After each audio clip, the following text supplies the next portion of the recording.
Welcome to another episode of the Butterfly Mindset Podcast. Left late night, what a mess. We woke up and we're still obsessed. Can't keep it straight night and day. We keep it classy, still we stay. Welcome to another episode of the Butterfly Mindset Podcast. Today, I have my good friend Fred Sed. What's happening, bro? What's up? Thank you for being here, dude. My pleasure. We've been in the same marketplace for years. Yeah. And then we just only recently connected. Yeah.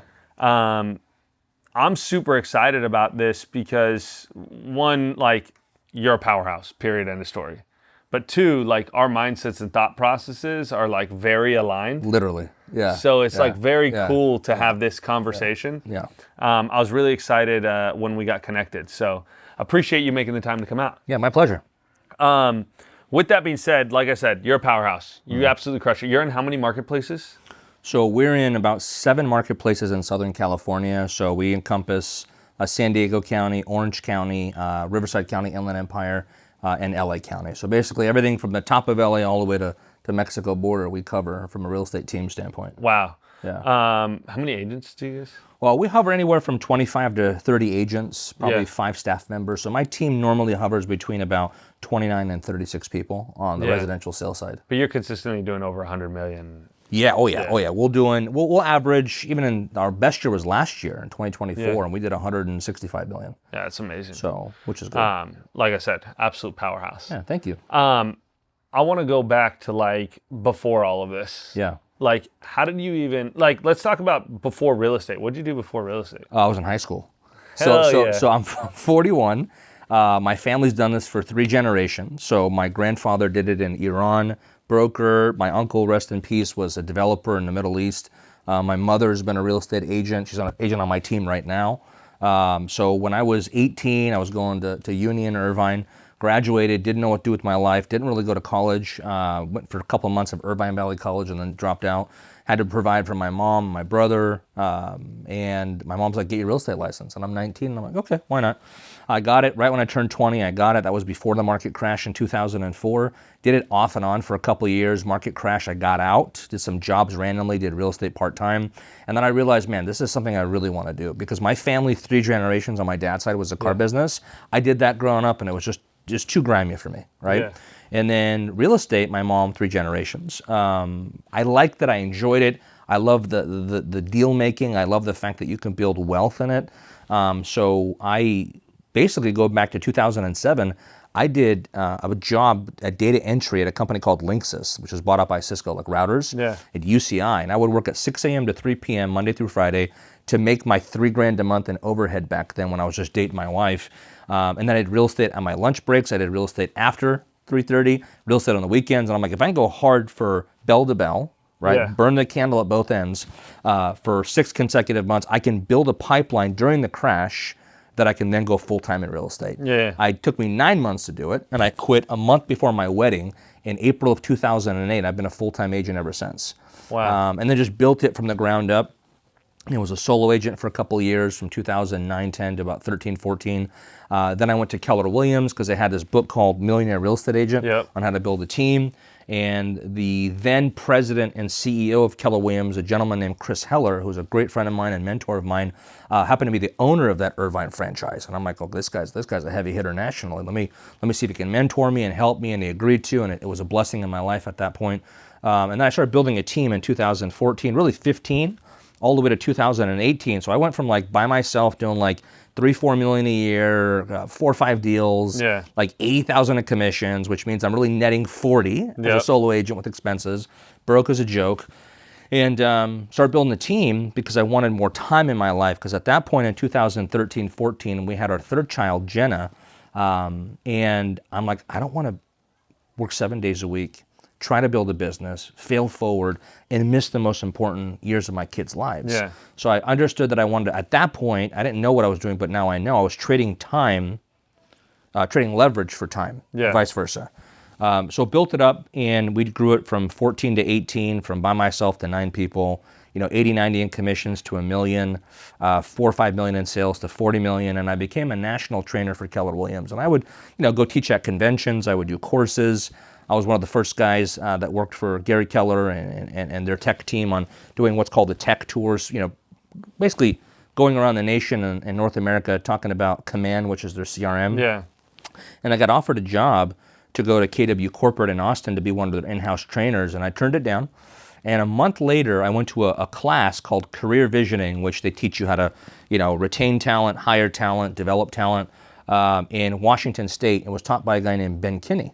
And Ben Kinney, I knew him from afar. He was running the #1 team in the world for Keller Williams back in 2018. So I went to him facilitating and teaching the class. And I'm like, this guy's got 25 locations, 11 states, I think it was.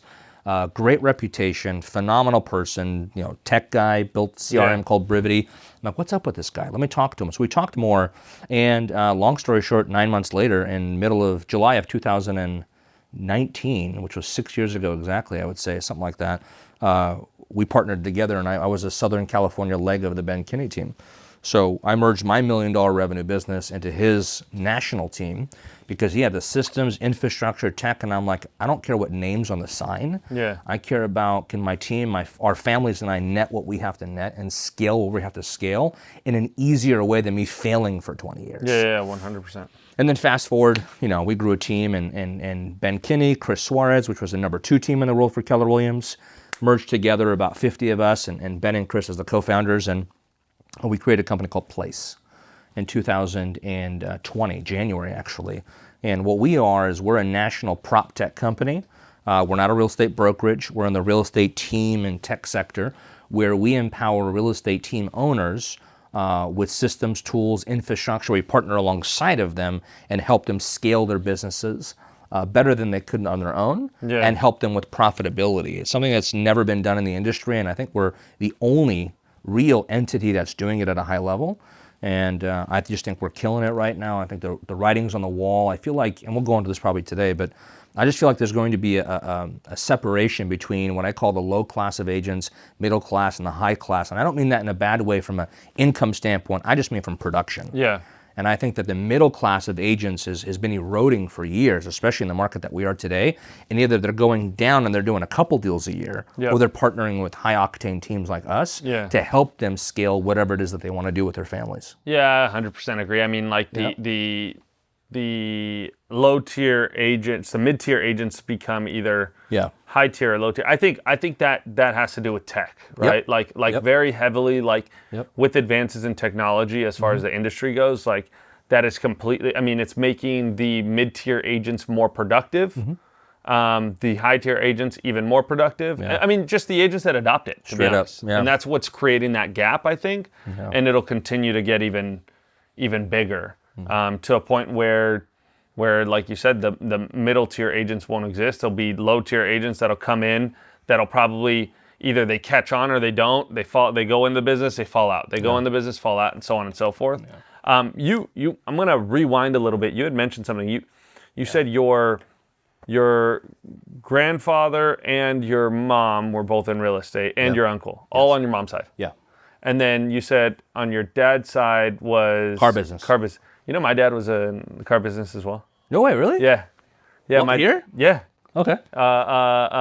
He owned like multiple dealerships over on Hawthorne Boulevard. Oh, no way. Yeah. Okay, cool. On the retail side? Yeah, retail. Like used or new? Used. Okay, dope. Okay. That's what my dad was doing. Yeah. Yeah. They might have known each other. Who knows? No, for sure, bro. Persian dads? Yeah. Yeah, for sure. 100%.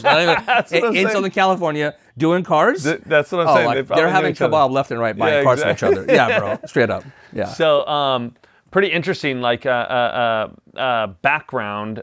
You come from like a heavy sales background. Yes. When you got into sales, was it like a natural thing, or did you have to go through a lot of training? Like, how did you figure out how to actually sell real estate? That's a great question. I would say growing up as a kid, as time went on, as I got into, I would say junior high, I started transforming from an introvert to more of an extrovert. And then as I got into high school, and I played football for 7 years, and towards the latter portion of my football career in high school, I was captain of the team, which put me kind of in a leadership position and an outspoken position. And I was kind of like life of the party, class clown type of situation. That checks out. I was never into like books. The two subjects I loved in high school, like I loved with a passion, was math and football. That's it, right? And I would say I started developing that, and I wouldn't have any problem meeting random people and just saying what's up and getting to know them. That developed more as I got more into sales, into business. But I had a foundation of being somewhat of an extrovert. Yeah. Right? When I needed to be. Yeah. Right? Today, to this day, I'm actually more of an introvert. I want to just, on the weekends, be at home with my family, put on some Crocs and flip-flops, hang out on the recliner, go hit the pool, and hang out. Chill out, yeah. Not go out and go to parties left and right, just so I can recoup from the week and re-energize and go to the new week and be there with my family. But I would say that's kind of where I started. And then obviously, as it developed, I realized in 2000, 8, 9, 10, 11, 12, 13, when I really started picking up as a full-time solo agent in the worst market ever, and just basically paying my bills, or trying to pay my bills back then. I had no choice, feast or famine, either get on the phone or do open houses or cold call or generate inbound leads or blog or whatever it was back then that I was doing, talk to people that I've never talked to before, and build relationships as fast as possible over the phone, reduce the resistance as much as I could, get in front of them, and then hope something happens. Yeah. It wasn't anything other than me failing forward, but it was a motivation that if I don't do this, my family doesn't eat literally food. And I didn't have a college degree. I wasn't able to get a job or wanting to get a job that would even fund the basic life I needed. So for me, it was a backs against the wall type of attitude. And then realizing that if I just do this for a long enough period of time and do it enough times on a daily basis and fail on a daily basis enough times, I will naturally learn better, right? And internalize whatever it is I'm doing, and then get better over time. And that did happen after 4 or 5 years. Yeah. And then I was off to the races as far as just me personally selling and converting at a higher level. So it was really just like diving full in. Yeah. Yeah. And like I mean, I tell new agents this all the time. I'm like, when you get in the business, just start calling. Yeah. And they're like, well, cold calling doesn't work anymore, yada, yada. Okay. Well, this morning I set a $4 million appointment on a freaking cold call. Heck yeah. Expired call, right? But like, the reality is like the reason that I could do it at a higher converting rate is because I did thousands and thousands and thousands of calls. It's just reps. Yep. Right? And then when you do those reps, I look at it as training, not just for my agents, right? Like when a new agent comes in, get your training in. That might be doing reps. Yeah. Just jumping on calls, jumping on doing open houses and so on and so forth. And that's what it sounds like you really did. Yeah, I did that. And then when I partnered with Ben Kinney years later, he taught what was called the success principles. And his success principles, which I've adopted with my partners and colleagues over the years throughout the nation, is number one, have enough people, right, to talk to and say it enough times, right? Number two, like know what to say, right? And that obviously goes back to, well, hold on a second. I'll go back to have enough people, know what to say, and say it enough times, right? So basically have the leads, have the scripts, and then have the persistence to say it over and over again so that you can get better, like you said. Correct. You can convert better, you can script better, and then you can go from there. But to me, that's kind of been the recipe. Yeah. And then eventually one day you internalize it, and then if you keep doing it, that's it. Like this morning before I got here, I do every Wednesday I do what's called a pipeline follow-up. So I have a pipeline of 25 people that are buyers and sellers that I think are going to transact with me personally within 6 months, and I rate them like 7, 8, 9, 10, and I call every Wednesday. And I don't want to make these calls. I'd rather go on social media. I'd rather handle a business problem. I'd rather go hang out on the beach and have a good day, right? But I say, you know what? I'm going to come hang out with my boy, and I'm going to have a really good afternoon if I just knock out this straight 60 minutes of calls. And I did. Had some good conversations. I did a little bit last night. I booked a listing appointment. And as long as I do that literally 60 minutes of calls per week, and I do more than that, but just that dedicated one, I mean, I literally sell 2 homes a month just off those 60 minutes a week. Yeah. Well, it's I always tell people, like, when you're in real estate and you're doing real estate, real estate shows up. Like, you'll close deals if you're consistently showing up. Yeah, I agree. I think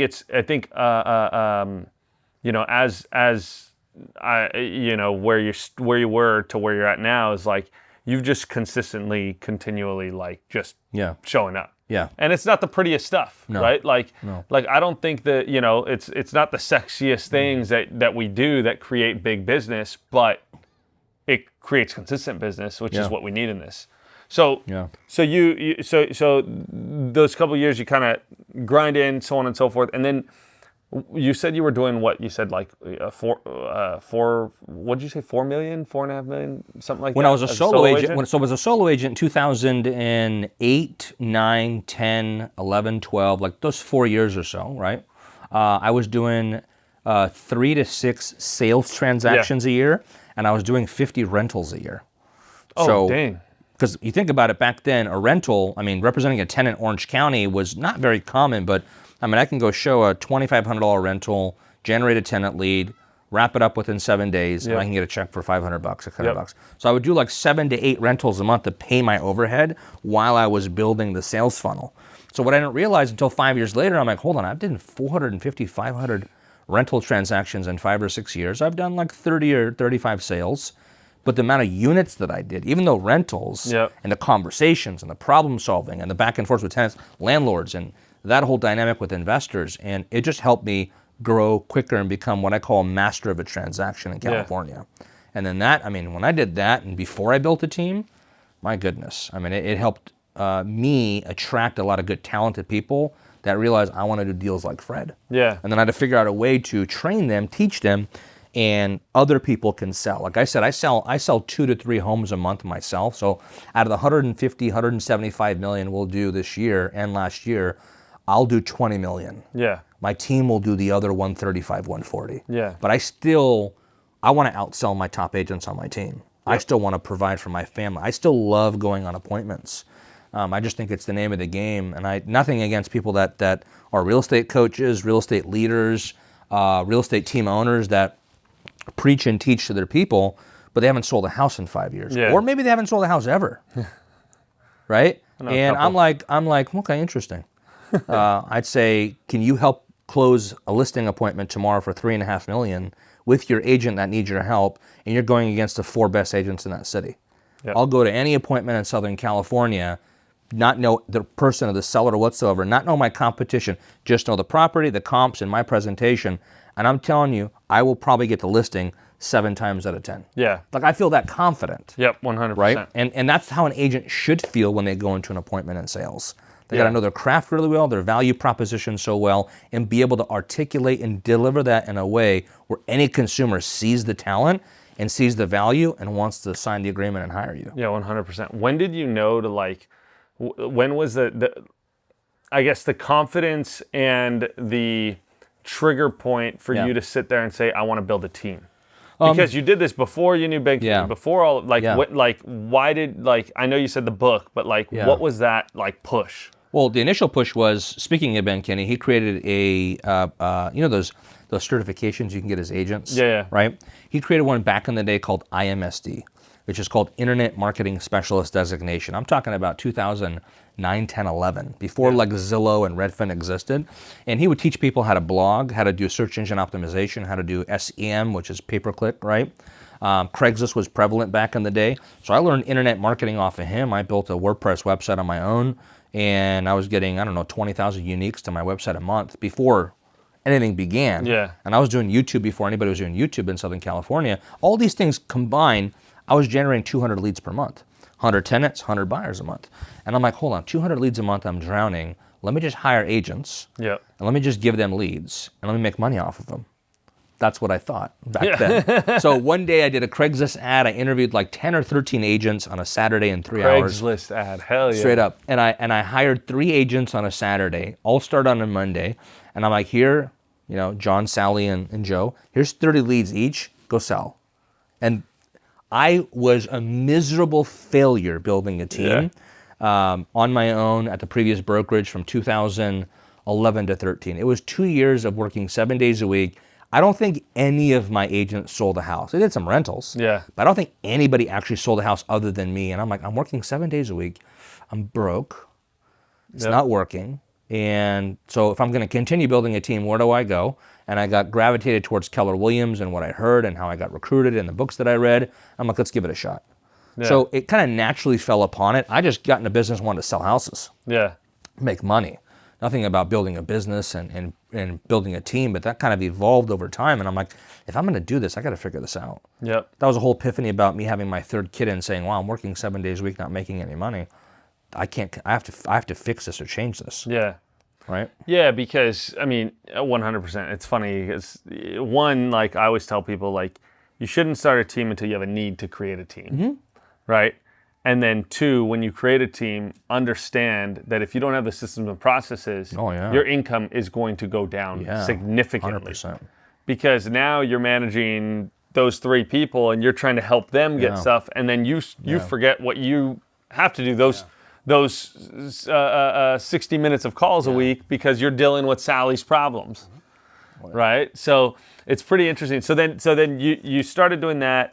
Then you got aligned with Ben Kinney's team, and he gave you the systems on the back end. Yeah, it was called the Ben Kinney team at that point, which is also known as Place today. But I mean, he had everything dialed in. So we own our own CRM. It's called Brivity. He had his own SOP, systems and processes ready to go. That allowed me. I looked at it and said, okay, is Ben's way better or Fred's way better? Yeah. Like, okay, if I even want to copy what Ben was doing back then, and even to this day, it'd probably take me 20 years to figure it out. Probably $15 or $20 million in losses, and I'm like, no, I don't want to do that. Yeah. I've always been blessed in a way where I've either sought out or it's been given to me by God, where I've had multiple really good people around me that are older than me, that have more wisdom than me, that have more life experience than me, and they would always pour into me the importance of what the future may look like. And I would always go back and I would think, even to this day, I think about this, not as much because I'm doing a better job not having this happen, but I would think when I become an empty nester with my wife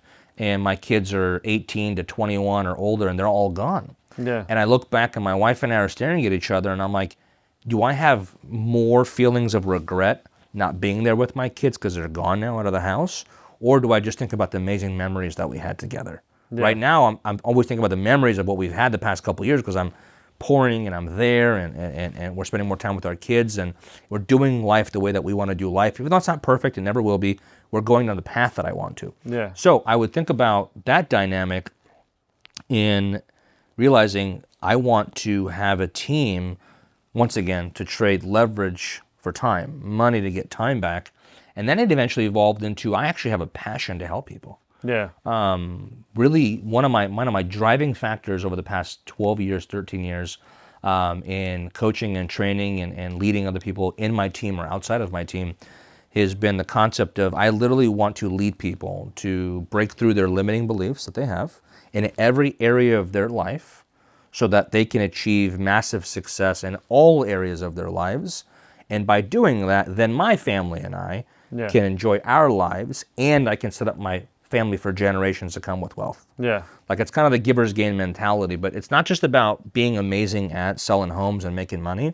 I've had multiple people in my family or friends that have died very rich in money, but like poor as can be in every other aspect of their life, and they pass away with tons of regret. Yeah. And I would say that if I have the opportunity one day to be on my deathbed and reflect back on my life, I want to have nothing but just amazing memories. Well, and that's what life's about. Yeah. Like I think the more experience as I've gone, through life and the same thing like what you were saying earlier, like we learn from experiences in life, but they don't need to be your own. Right. Right? And like the smart person learns this from their own experiences, the wise person learns from others, right? Yeah.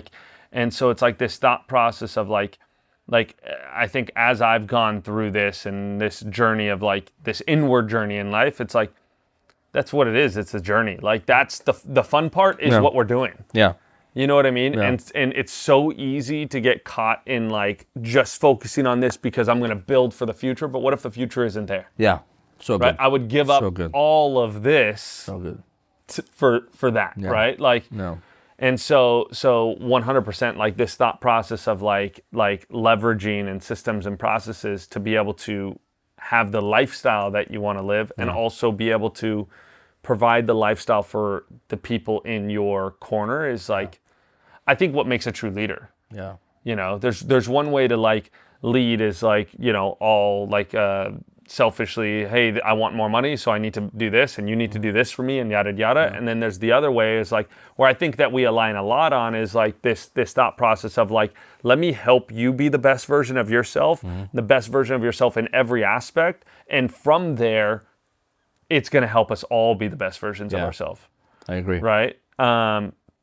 So talk to me about place, because you've mentioned it, you talked about it a little bit, like, you know, this thought process, and we talked about it a little bit when we were at breakfast the other day, but you have a platform that you're basically you're partnering with agents, right, and teams, and giving them the SOPs, ecosystem. Yeah, I'll kind of give you a high level. Yeah. So Place was created when Ben Kinney and Chris Suarez, number 1, number 2 team at KW, came together. Both were extremely aligned as friends and as business owners as far as how they created their teams and their businesses, and how they taught team owners and agents how to scale and build. And what we do is we partner along. So for example, even though I'm one of the owners of the company, the shareholders of the company, we're a private company, I also run a team in Southern California called the Fred Sed Group, powered by Place. So Place is my business partner. Yeah. So Ben, Chris, and Place have partnered with me, and they've come alongside me. And what they've done is they've helped me integrate systems, technology, CRM system, bookkeepers, attorneys, HR, literally everything that I need that I wasn't good at, right, to actually run a legitimate business, right? And I get coached daily. Ecosystem is amazing. You know, I many years, over the past couple years, Realtrends.com would rate Place the number 1 mega team in the nation in units and volume. They recently, I think they just changed us because we got too big, I think, and they turned us into a platform, not a team. Yeah. So now we're the number 1 platform, right? But either way, we have the best ecosystem of real estate team owners across any platform, in my opinion, because we've been number 1 for so long. I think the unique thing about Place specifically is it's not a brokerage, right? So it's literally like it's brokerage agnostic. Yeah. So imagine hypothetically right now, let's just say we have 425 real estate teams that are under the Place umbrella that are Place partners. Those real estate teams are at any brokerage in the nation and we're in Canada as well, right? And we're broker agnostic. We have literally no intentions of being in the brokerage world. Yeah. Right? Like, does Uber own the car? No. Exactly. Yeah. We don't want anything to do with the brokerage. If anything, we are business partners with the brokerage, right? We partner alongside a real estate team that's at EXP, KW, Compass, wherever they're at, right? And the goal is that we want to help the team scale and systematize and take the heavy lifting off of the brokerage, if anything, so the team could stay at the brokerage, enjoy, do their business, but we want to help them scale and be more profitable, because it goes back into, you know, running a real estate team, whether you have an admin, 2 agents, or you have 50 agents on your team. Yeah. Selling homes, this is where the vast majority of us started, is a different skill set than running a business and running a team. And I had to learn that 100%. Over time. So what we've done is we're able to fast track the learning process and partner alongside a team owner. And then that team owner will then partner with the agents on the ground. But in our world, we partner with real estate team owners that are doing certain levels of productions or more. Not everybody can partner with Place from a team owner standpoint. All agents can, as long as we have teams in those marketplaces. But then alongside of that, what we're able to do is now we're able to provide anything that an agent needs. So it's technology, infrastructure. We now are in mortgage, right? We're in title, we're in tech. We obviously have a lot of different features and benefits that we offer the real estate agent and team. And then the second approach, and the other just as important, is that we want to be able to provide the real estate consumer everything that they need. Yeah. So for us, if today, right now, recording this, if a consumer came to us right now, they can get services from a real estate agent from my team. They can get mortgage services, right? They can get anything they need internally. And the goal eventually is, okay, then we can provide title, escrow, right? Handyman services, whatever it is, because we feel, just like all the big proptech companies have done, it's evident what everybody's doing. Yeah. At least the talented ones, I think, is that they want to capture the consumer inside of their funnel.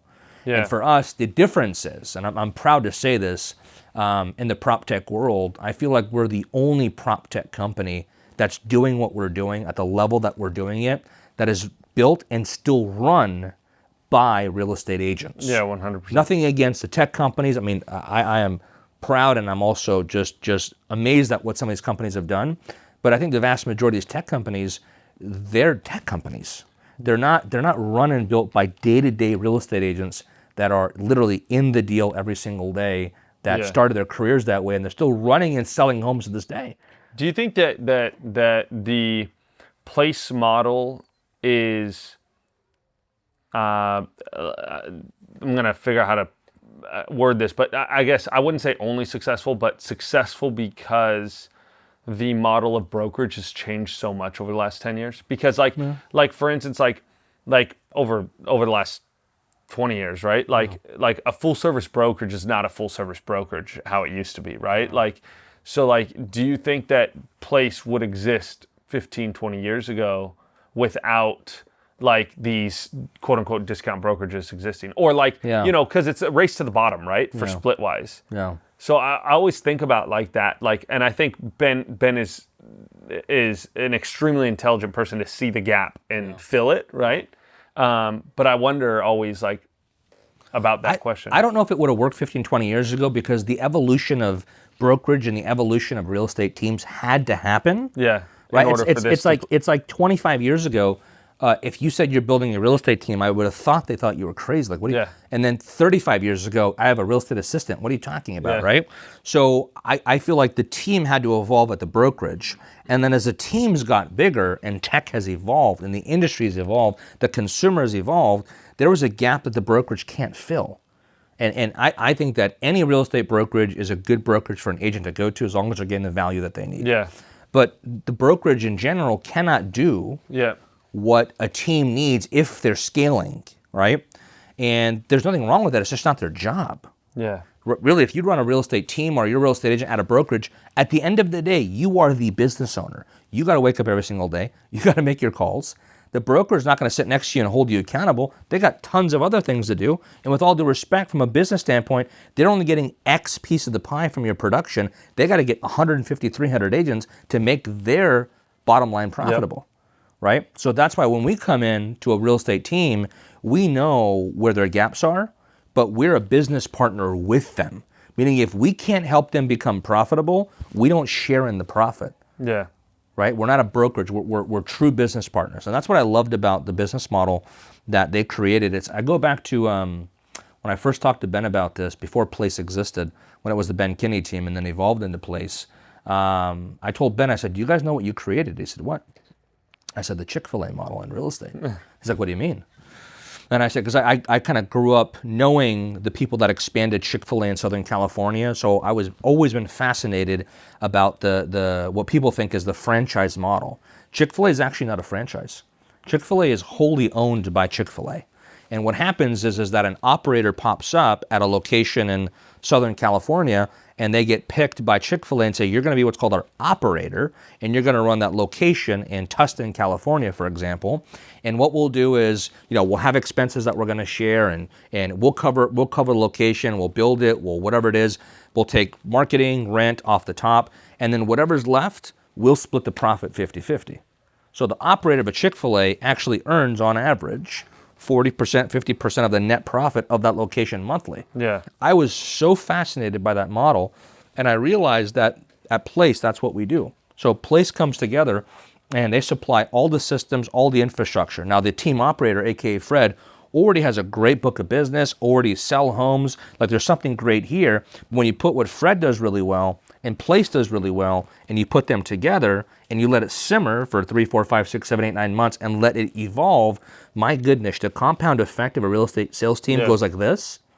While we're partners in expenses and education and systems and infrastructure, so now I no longer have to run 80% of what it is to run a business. Place helps me run it. I can focus on selling, running my team, and then recruiting and bringing on more amazing partners. Yeah, 100%. And then we share in the profit together. So what's the role for the brokerage in that point? Because then it's like, in my thought process, right? Mm-hmm. As partnering with a company like Place, why not just go to the cheapest brokerage? Because they give you all, that's what I'm curious. Yeah, I don't. That's up to the real estate team owner and their decisions. I don't think that way. I think that That's why I'm asking you. Well, especially in California, because I feel like California is the most litigious state in the nation, outside of maybe New York, from what I've heard. But I love, like, I have been at my real estate brokerage at Keller Williams in Irvine, and obviously the other 6 that we're in, but my core one that I've been at for 11 years. And could I have gone to EXP Real and all? Of course I can go. Yeah. Might the cap be less? Maybe, right? But for me, my value I see in my brokerage right now is I have a broker of record that I think is phenomenal. Like, just a great guy, knows what he's doing. They support me when I need support. But also, because the way that I run it, the brokerage loves what we're doing, and the brokerages that we're in, is because we don't take a lot of resources from the brokers. We don't drain their coaching staff. We don't drain their staff.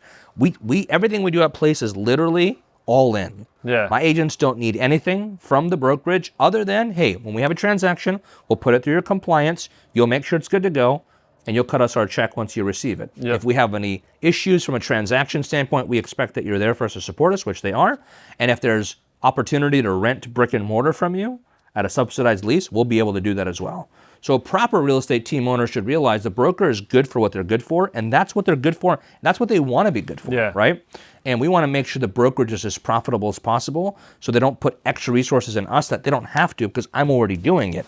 But I have literally zero intention or desire to get in the brokerage world, and either do we do at Place. It just doesn't, it's not for us. The broker does what the broker does. Yeah. We do what we do, and the team owner does what they do. Yeah. I think it's a perfect trifecta. And if you think about it, Place and the real estate team owner are no longer separate. Yeah. So to me, I am Place. We call ourselves a Fred Sed group because we have to in California with rules. But Place and I are one. We're business partners. Yeah, you're business partners. Right? Yeah. So we're partnered with the brokerage at the end of the day. And I think there's a place for a brokerage. I think there will always be a place for the brokerage. Now, will the brokerage model evolve? 100%. It has drastically, right? I do still believe in a brick and mortar location for real estate teams. I think that's important to have. I still see a lot of buddies of mine that are at virtual brokerages like EXP or Real or whatever it is, but have brick and mortar locations, right? Yep. I think there's a place for it. Like what I think the brokerage should supply in value to retain a talented person, that might be a different conversation. Yeah. But I still think that the brokerage world is amazing. I think that there's a place for them inside of our world. I don't think that's ever going to change, right? But I do agree with what you said earlier, that I just feel like the brokerage model has definitely evolved and changed over the past 5 or 7 years. Yeah. Like rapidly. Well, and rapidly. I think it's going to change even more, and quicker. Yeah. Right, because of technology. Like this is like where I think the world is going right now. Where we're at, we have these cloud brokerages, like that are essentially the legacy brokerage just without brick and mortar. Yeah. Because they give, hey, here's a suite of tools you can use and go do it. Yep. And I think there's a world where the next evolution of brokerage is tech brokerages, right? Like it's a true tech companies that are brokerage have brokerage arms. I can see that.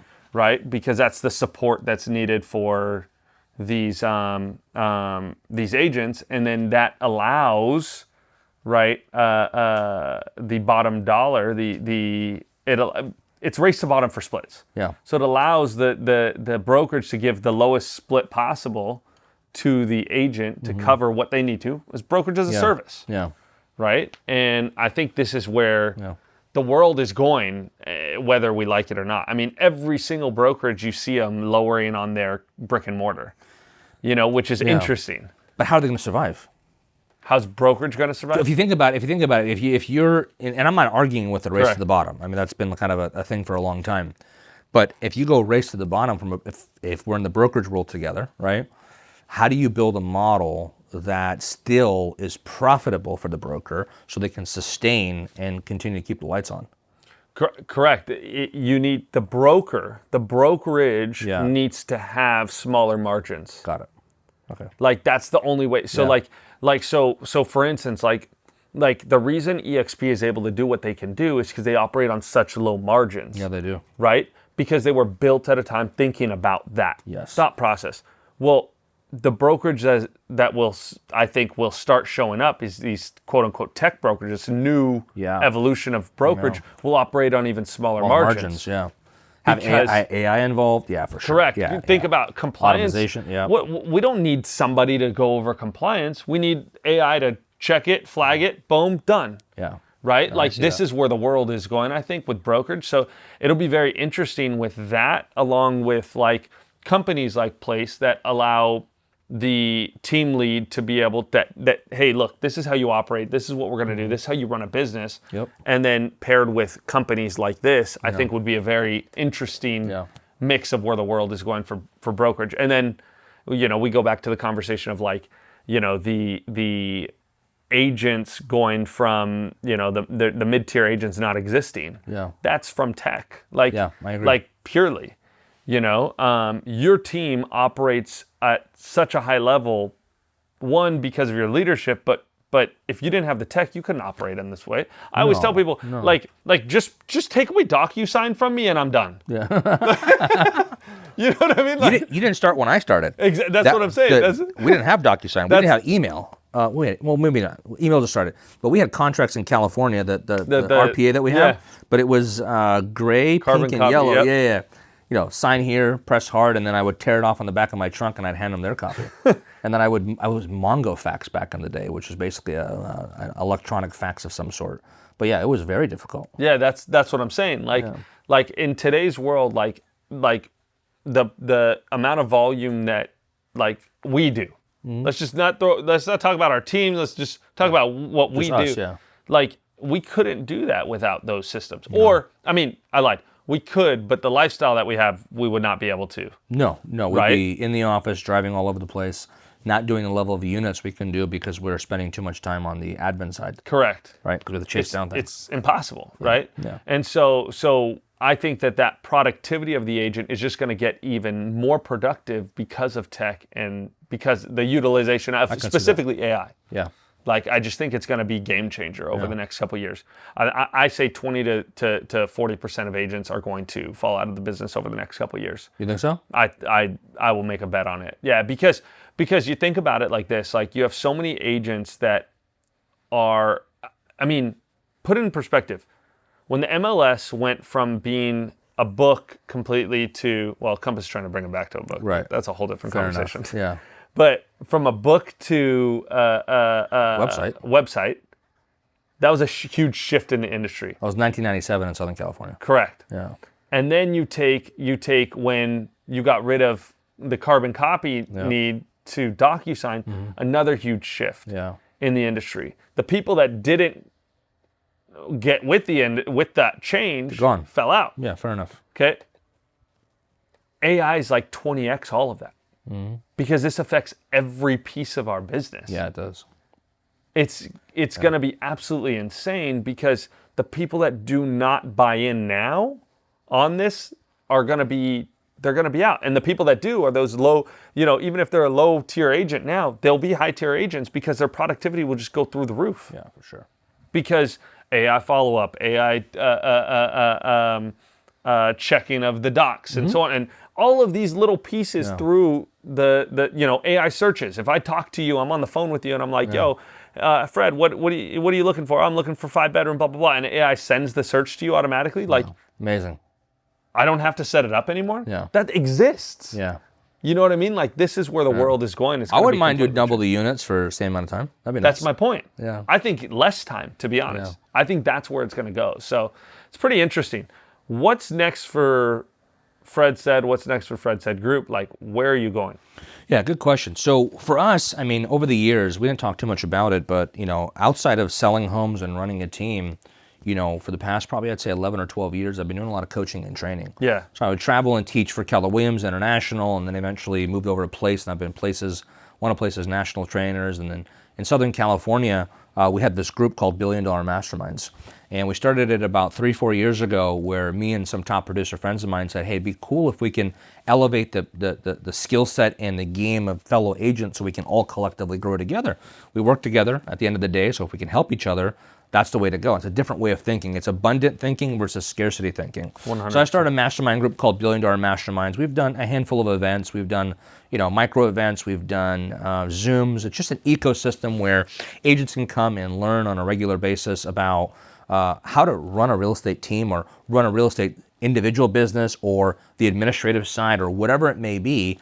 And it's been a really cool thing to be able to facilitate and learn from. And I mean, I've had, the top agents or executives across the nation come to some of our events in Southern California, and that's been really fun. So to say that, we want to continue selling homes, want to continue growing our businesses. My goal is to continue partnering with really talented people in Southern California that want to get into the business, that want to help increase their net worth, or whatever that may be, and be able to help train them, coach them, or partner with them at the Fred Sed Group.